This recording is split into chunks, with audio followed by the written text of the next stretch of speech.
thought comes to mind, desperate times call for desperate measures, as the saying goes.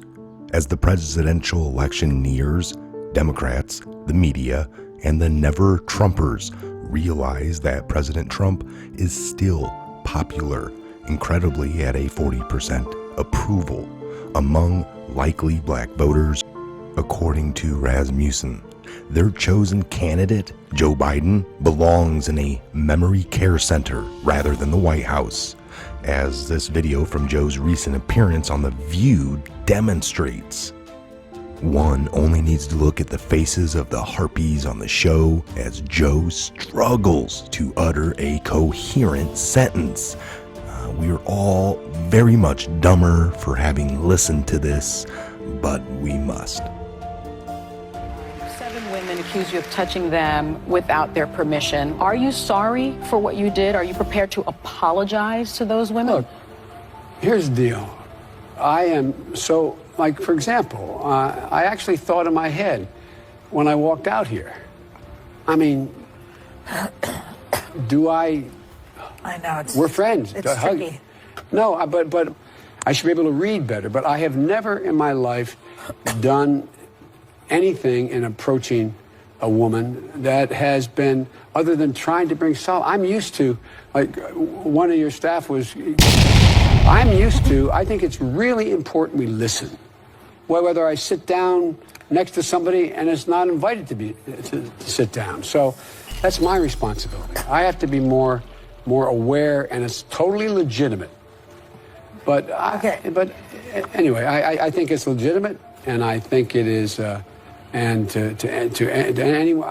But I don't think anyone's ever said. But they have also said we'd like an apology. Well, look, I'm really sorry if they. Nancy Pelosi wants you to say, "I'm sorry that I invaded your space."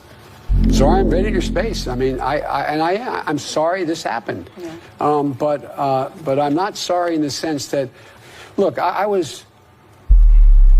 Anyway. Well, here's your opportunity right now to just say you apologize, you're sorry. I think we can clean this up right now. Well, by the way, I did. I understand. Right. Yeah. We haven't. There's so much more work to do to figure out how. The one important thing I know. Well, I tell you what the deal was. I did not, what I didn't want to do, and I didn't want to, quote, invade her space. I didn't want to get in the situation where this became, and then when I heard all this about and it was legitimate, expecting a call every time the phone rang, and so I spoke to some leading women advocates in this area who someone knew her. Game over. What in the actual F? What did we just listen to? That incoherent, rambling, nonsensical. We are all, like I said, now a little dumber, a little less uneducated, having listened to that. Just go ahead, give the guy a Molotov cocktail of meds, send him off to the moon, and forget about him. Put him in a mental psychiatric nursing home of sorts, and just forget about him. Come on, man.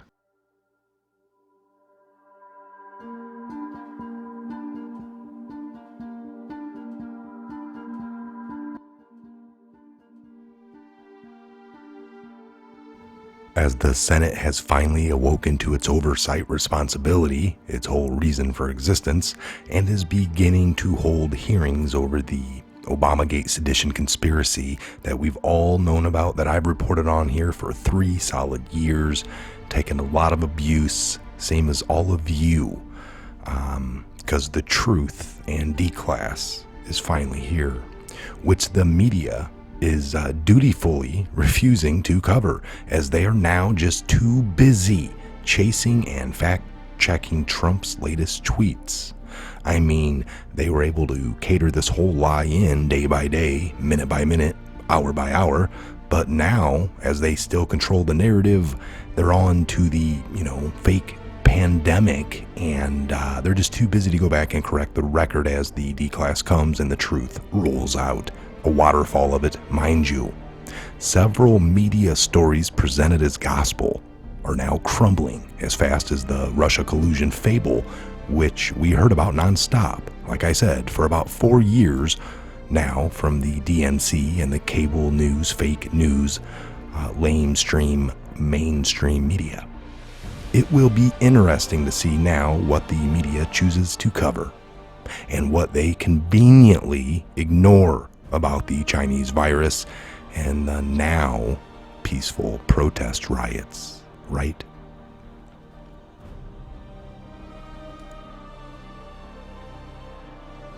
Quickly, let's just start with hydroxychloroquine, HCQ, a drug that's been around for about 60 years and is one of the safer drugs currently on the market. Again, it's been around for about 60 years. Ever since President Trump spoke of its potential benefits against the Wuhan virus, the medical establishment and the fake news media have been in overdrive to discredit it. If only Barack Obama had mentioned it earlier as a potential treatment, then it would be widespread use and, good as gold by now. And Obama would have been booking a trip to Sweden to collect the Nobel Prize in medicine over the recommendation. But since the orange bad man promoted it, the predominantly left-wing medical establishment have been on a jihad against the drug.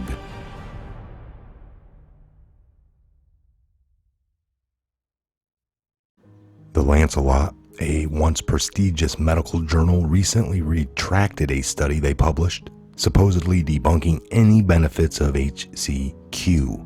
The study was performed by a sketchy data analytics company with only 5 employees, 4 of whom joined the company only recently after Trump began mentioning hydroxychloroquine. It appears that the Lancelot was so eager to publish the paper that they were unable to complete an independent audit of the data underpinning their analysis. This sounds like Rod Rosenstein's excuse to the Senate that he was too busy to review the FISA warrant applications that he signed, authorizing the FBI to spy on a presidential campaign. Now, you remember the media was so quick to promote the original. But now the bogus Lancelot study, Fox News never-Trumper Nell Cavato warned, "I cannot stress this enough, this will kill you." Yet the Lancelot's retraction to the relegated to the back pages and nary a mention by any of the cable news networks. Their priority is anti-Trump propaganda and not actual journalism. That is dead. We are the news now. A potential treatment of, or if a cure actually exists, yet the media and the whole leftist medical establishment would rather people die over their orange man bad derangement syndrome than use a potentially life-saving drug for the betterment of all mankind. But then there is a social distancing that we went through, deemed so important by the basketball players and the scarf queens and the fairness. At one time it served a purpose to flatten the curve, possibly preventing a potential overwhelming of medical facilities that never happened, the ICU beds and the ventilators, but then became a never-ending excuse to keep the economy shut down, negating the Trump economic boom ahead of the election. From 15 days to flatten the curve back in March to keep the economy shut down until November 4th to get Trump out of the White House. A few weeks ago at Lake of the Ozarks, cooped up, the fed-up Americans held a Memorial Day pool party. The St. Louis mayor was quick to criticize its irresponsibleness and the dangers that it caused to engage in such a high-risk behavior just to have some fun. Then yet the St. Louis police chief seemed to have no problem with what she described as a mostly peaceful protest, with a distinctive absence of social distancing on a much larger scale than the pool party. Interestingly, 2 weeks after the deadly pool party, there are no new cases of the Chinese coronavirus reported from the Ozarks gathering. Suddenly, in the aftermath of George Floyd's death, social distancing is but a distant memory, like a switch flipped off. The fake news media no longer concerned about how close people are to each other.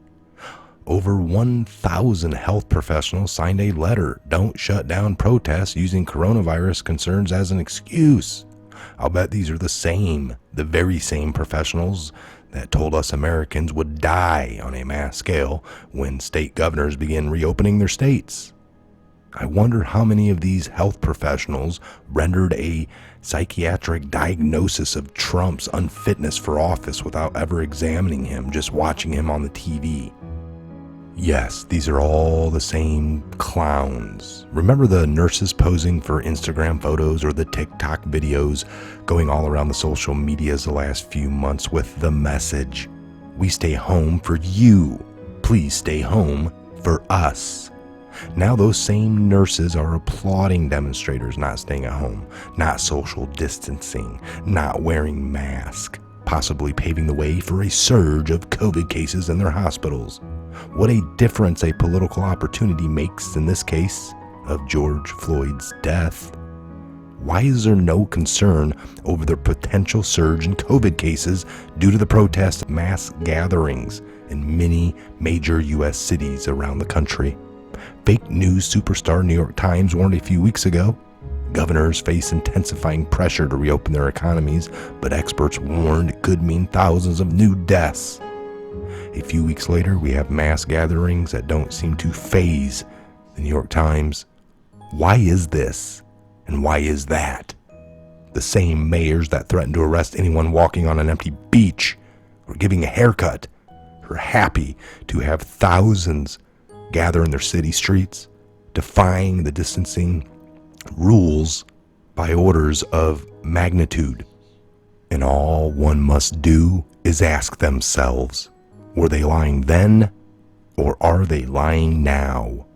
Schools reopened in the European Union with no rise in the COVID cases despite dire warnings to the contrary. Were the media and medical establishment lying to us all along in a deliberate way to destroy the economy ahead of the presidential election? Or are they lying now about the dangers of the protests, since the protest can be used for political advantage? Speaking of George Floyd, how will the media and the prosecutors handle this wrinkle? Floyd's autopsy report says he tested positive for COVID-19. Floyd also had drugs in his system and severe heart disease when a Minneapolis police officer put a knee on his neck. And then this, applicable to Colorado, but valid in many places, the discrepancy over people dying with COVID versus COVID-19 is due to federal reporting guidelines requiring the health department to report any COVID positive death to the CDC, even if the COVID-19 wasn't thought to cause the actual death. We've gone over this, right? So let's pay attention. Anyone watching that video of Floyd has a pretty good idea why Floyd died. I'm not disputing that. But ironically, the medical deep state's efforts to inflate the Chinese virus death number counts may be problematic in the upcoming murder trials of the 4 Minneapolis police officers. Following the guidelines of the vaunted CDC, defense lawyers could make a case that Floyd died of the COVID, as he had the respiratory distress going on, the I can't breathe, and tested positive for the virus. As absurd as this sounds, the exaggerated COVID death count criteria, chickens may come home to roost in an unintended way. As continued efforts to thwart Trump's re-election ramp up, expect to see fake news blossom like the spring flowers in your gardens. From blatant falsehoods about tear gas in Lafayette Park to the White House going dark, the media would continue to lie rather than to report the actual news in an all effort to interfere in our election. Funny, I thought that was grounds for impeachment a few months ago.